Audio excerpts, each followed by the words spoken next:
People who bought a house, what is the weirdest thing you have found, left by the previous owner? My first house purchase in 2005, bought an old farmhouse, that was built in 1923.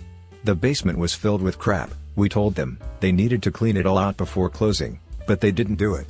The realtor asked, if we wanted to postpone closing, and we decided no. Some of the stuff looked interesting enough. Maybe it will be worthwhile to go through. Most of it was just junk. Then, about halfway through, we were working our way from one end of the basement to the other.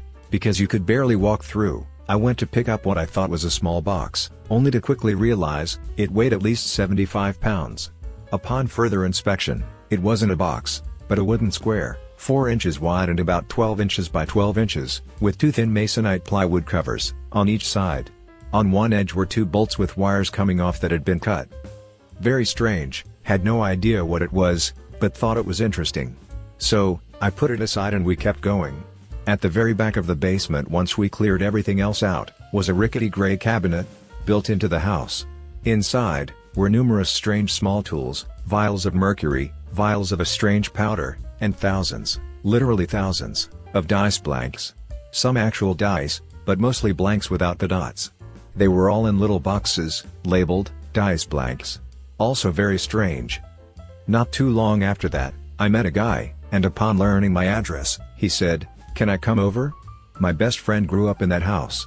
He came by, and proceeded to tell me stories for an hour and a half, about his childhood best friend's eccentric father, someone who was a part of the Dixieland Mafia, in the 60s and 70s, and who made a living, traveling around the US, as a traveling gambler. The enormously heavy box was an electromagnet. And the dice blanks were for him, to make his own loaded dice with a little bit of metal powder under the inlaid dot, so, he could set up his own table with the electromagnet underneath, and turn it on, when he wanted to persuade the dice. He told me many other stories, including, that there was no doubt in his mind, that he had killed someone. Pretty fascinating. It's not really weird, but I think it's kind of a nice story.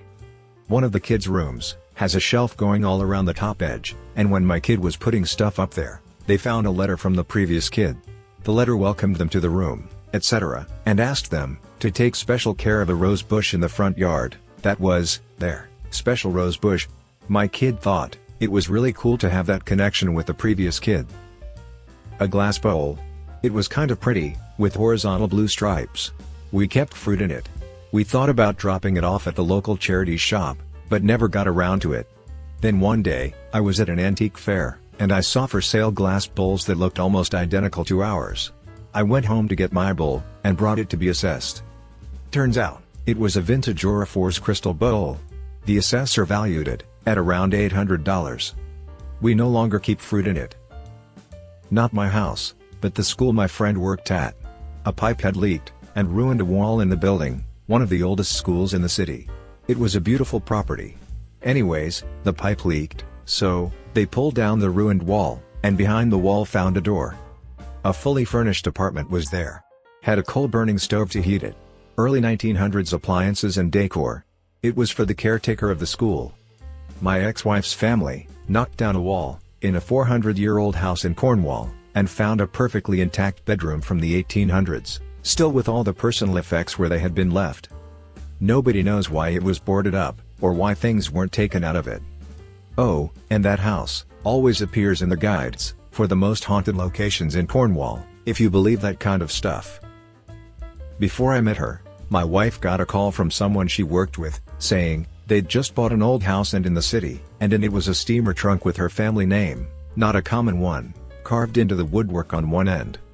As it turns out, it was the trunk that her great-grandfather used when he came over from Germany, and it made the trip to my wife's hometown, when he met her great-grandmother on a visit, and subsequently moved to her city to marry her. We now have it, and it's full of family portraits and albums. My ex-wife found, behind a drawer, in a built-in cupboard, a lovely lockbox, contained several nice pocket watches and family heirlooms. The great part was, that with a little sleuthing, we found the son of the man who originally built that house, and reunited these items to the family. It was a wonderful experience, from start to finish. Not really weird, but they left a typed out and printed note about the house, and how to take care of it, detailing all the plant life in the backyard, and how to prep for the winter. described how to take care of the hot tub, and gave random tidbits about the electrical. They were good people, lol. I got something similar from the previous owners of my house. 16 pages of notes, about the house, the renovations, the models, and information on things, like, the generator and sprinklers, contact info for contractors they'd used, etc. It was incredibly generous. But in 2 years, I've found too many effed up hobbyist renovations to continue thinking of them fondly. Apparently, the husband liked doing all his own work, and he didn't know shit about construction, or plumbing, or electrical, because he was a retired dentist. I've been slowly hiring people to fix his stupid mistakes, like venting the stove exhaust into the wall, swapping polarity on electrical outlets, and installing a ridiculous amount of HVAC ducts. These holes I bought a house from, stuck a little skeleton figurine, dressed up in a little monk's robe, behind the exhaust vent, in the furnace closet. Just about to shit myself, when I opened up that door, and there was this tiny skeletal hand, poking out. I thought, it was an effing dead baby. My house was a foreclosure. The previous owners let their kids dump a bunch of paint in the basement, and paint on the basement walls. My favorite was, some crudely painted boobs, with the words, Herp D, painted next to it. I've left it up for the entire 11 years I've been here. You don't mess with art. I have a similar story. My husband and I bought a house around 10 years ago. When we toured it before buying, we went through the partially finished basement, but didn't really see all the fine details. After we moved in, we realized there was a door that led to a really small room under the basement stairs. The one concrete wall it had was completely covered in glow-in-the-dark clear paint. All of the lyrics to Pink Floyd's The Wall were spread out on each cinder block, but with different colors of glow-in-the-dark paint. That was an interesting find. We have no intention of covering it up. It's now where my cat's litter boxes are, so we refer to it as the Pink Floyd cat bathroom. Later, we found out the prior owner's dogs were named Pinky and Floyd. The wall made a lot more sense after that. Wasn't a purchase, but I was showing a house to a couple, and we couldn't believe the reported square footage. It looked like a nice 1,700 square feet house in a semi-rural community, but the square footage on the listing said about 4,500. I was sure it was a typo. Turns out, most of it was basement. Think Buffalo Bill's basement, that just goes on and on with random rooms. Place was vacant, lighting wasn't great, and we get to a dead-end room down there, and turn on the lights, and there is this porcelain doll just chilling in the middle of the room. Only thing left in the house. Husband yells, "F this," and we all run out. We ruled out that whole neighborhood as an option, for reasons semi-related. Went to look at a house with my agent. This place says it has a nice basement that would make a great man cave. So, we go down there to check it out, and it's dark down there. Sure, it's a basement, going to be dark, but some overhead lighting would fix that. There's one thing I am in disbelief about though. I turn to my agent and say, I can't believe they would paint a basement black though? Like, who goes with black walls in a basement? My agent says, yeah, I was thinking the same thing. Super odd. I get close to the wall and check it out, but that's not paint. Holy shit, that's black mold. Black mold everywhere. So thick and widespread that it literally covered every inch of the walls. This isn't paint. I say to my agent. Oh my god. We're getting the F out of here now. She says to me. We basically ran out of the house. My agent called the listing agent to give them a heads up, to provide proof that they would deal with the black mold immediately, like that week, or she would go through whatever procedures to have the house condemned. It was absolutely vile. Edit, for clarification, the black mold only covered the basement walls, it wasn't all over the entire house. Still bad obviously, but felt I should clarify that. My wife and I bought a house shortly after we were married, in the early 80s. Cleaning before we moved in, we found a World War II inflatable life raft, with a water desalination drinking kit, rolls of green grave grass, the stuff they put around open graves in cemeteries, so your feet don't get muddy, bins of beads to make rosaries, amateur paintings of Jesus, that were nailed to the wall in the attic, nailed, not hung, a Nazi knife, a grenade, casually forgotten behind tools, on a shelf in the back shed, an old broken cedar hope chest, filled with the cut-off bottoms of hundreds of denim jean legs, a child's potty chair, filled with old poop, hidden under a built-in bench, in the dining room. These are only the things that came to mind first. As you can imagine, we got a pretty good deal on the house. It was worth the small cost of renting the dumpster, calling the police bomb squad, and the hassle of selling some of the artifacts. Oh. When we pulled up the carpet in the living room, a few years later, we discovered the floor beneath it was custom linoleum tile inlaid with geometric shapes, depicting soccer players and soccer balls. Not mine, and it was a rental, but when some of my high school friends went off to college in the early 90s, they rented a house, and whoever lived there before hid weed all over the place. Probably about an ounce in total, but it was everywhere. Pull up the corner of the carpet? Weed. On top of the refrigerator? Weed. Back of the shelves in the hall closet? Weed. Either they were the most forgetful stoners ever, or they did it as a surprise for the new residents. My parents' house. A previous owner fancied himself a DIY guy, we think. First week we're in the house, we call an electrician to get Economy 7 installed. He shuts off all the breakers, questions why the house hasn't burned down, and wonders how the hell the house passed inspection. So, 2 weeks into our new house, they have to get the whole place rewired for a small fortune. Over the last 40 years, it seems every time they renovate, something new and interesting thing shows up. Recently, the kitchen sink kept clogging. After a brief search, we found the drain was routed under the kitchen floor, and concreted over. It had finally cracked under the weight, and was leaking into the foundations. Not weird, but sort of touching. The house was about 100 years old. After moving in, I went up to the attic, which was a bit difficult to access. I wasn't sure what I would find. All that was there was a shoebox. An old brand. Anyone else here remember Red Goose shoes? In it was stuff, a couple of old army patches, a scout knife, some rock and roll buttons, and a couple of letters. From the letter, I got a name, and looked him up. He lived a town over. I called him, and told him if he'd like it to come and get it. So a 60-ish guy showed up. He was really appreciative. The patches and the letter were from his older brother. He said he was about 12, and used to hang out in the attic and hide his stuff. It was nice to reunite the box with its owner. A friend bought a house that had a zigzag tunnel leading to a bomb shelter. Empty with some rust, it was otherwise just a dirty room. The only thing cool about it was that it was built under a pond, so it had a skylight to let in light. She boarded it up when she divided the house into apartments. We bought the house from the CEO of the company, which we franchised from. It was her childhood home, where her mother lived, till the day she died. In true rich person fashion, they didn't care to clean out the house before selling it. Just told us, we can do whatever we want with the old lady stuff that was there. We found a hidden box of spicy letters, from the old lady to her affair partner, spanning many years. That was fun to give to the CEO. Didn't buy the house. Rented. Built in 1904. There was a walk-in closet food pantry in the kitchen, with built-in cabinets. The cabinets on one wall, after living there for a year, I noticed, had a gap between the wall and the cabinet. Drunk, I put my hand back there, and something moved. I scooted it out, and it was a small box. Turned out to be a violet ray from the late 1800s. Designed by Nikola Tesla. It still works too. But the last time I plugged it in, it electrocuted me slightly. I still have it. Phone sockets everywhere.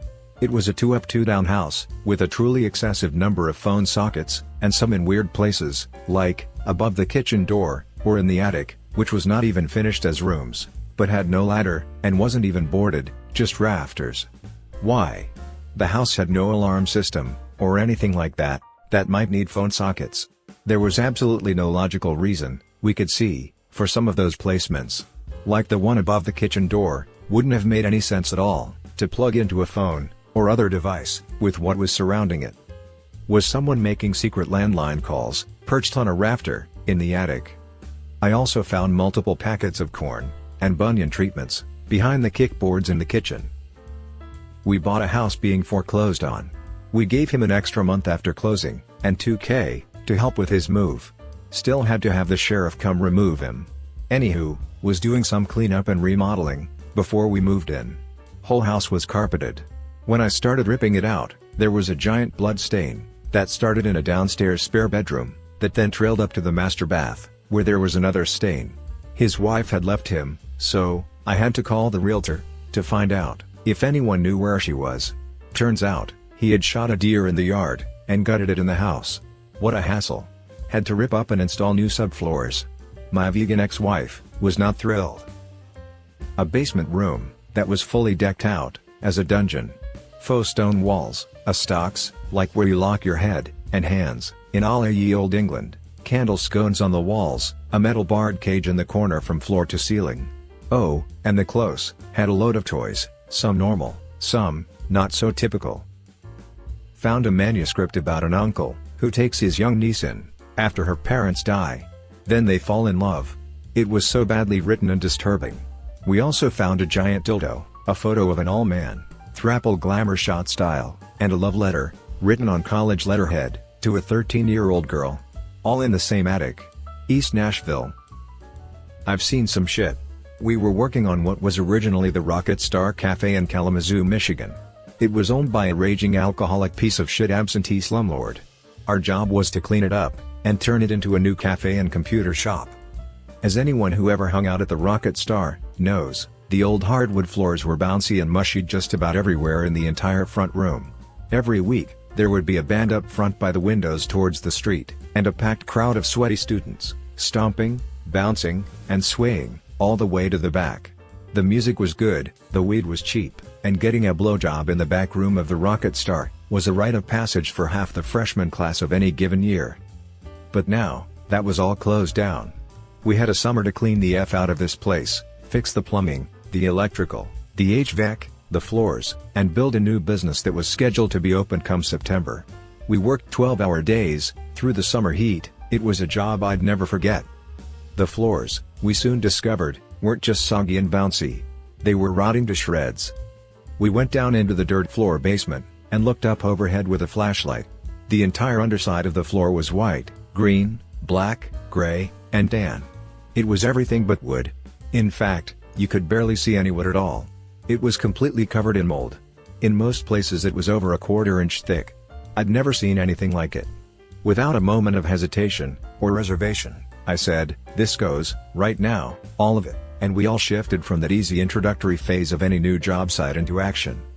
One team went low with masks, gloves, putty knives, and buckets. They started scraping off the mold. The other team went high with crowbars and rage, and started ripping off floorboards. We all filled dumpsters. It was disgusting, but in 2 days, we had the flooring stripped off down to the open joists, and could really see what the situation was. The situation was, we needed a hell of a lot of new floor joists. These were sponge. The only thing holding this floor up was habit. We spent a week replacing joists, and airing out the building. The air was thick, musty, and smelled like a peat bog. One by one, we ripped out the stubbed ends of the rotten old joists, half of the center spans of which had just crumbled away. One by one, we replaced all of them with fresh new pieces of lumber. The entire process took us a week and a half, in the blistering summer heat. For the first few days, there was so much humidity from the basement as it dried out, that the windows on the front of the building would be covered in condensation if we left the doors closed too long. And then, something miraculous happened. Something none of us expected. The basement floor did something quite remarkable. It sprouted. The entire basement floor was just a generic, boring, Michigan basement, with a dirt floor. We never thought anything of it. The previous tenants never went down there, and until the day we discovered the mold, neither did we.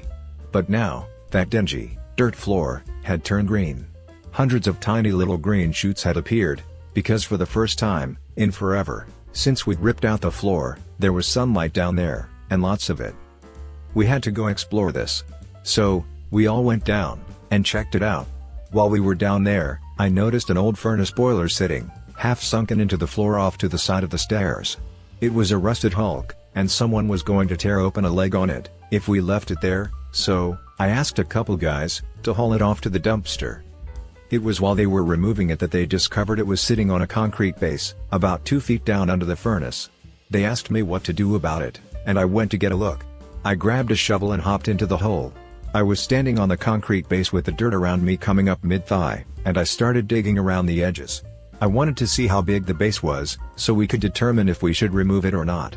I couldn't find an edge in the 5 minutes I was prepared to F with it, so I asked the guys to just dig until they hit the edge and then let me know. I told them, to put the dirt in a 5-gallon bucket or two, and just empty it out in the dumpster. No big deal. I went back to working on the floor joists, and didn't think anything of it. A couple hours later, one of them walked past me, carrying a bucket, and my metal clock gave me a "what the hell?" So, I followed him down. The concrete pad was now about 10 feet square. What the F? The basement boys were very happy when we mobilized the entire crew.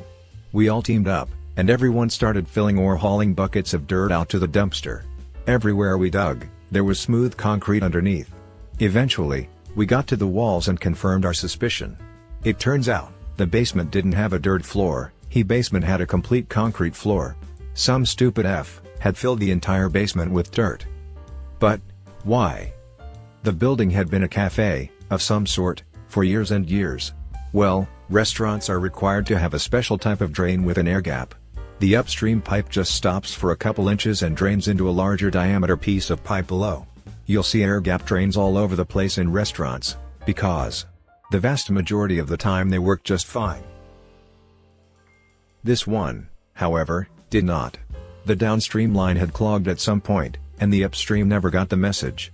Nobody ever went down into the basement, the landlord never came to inspect anything, the management changed with the seasons, and nobody ever really gave a shit. So, for years, it just quietly went on draining raw sewage onto the floor.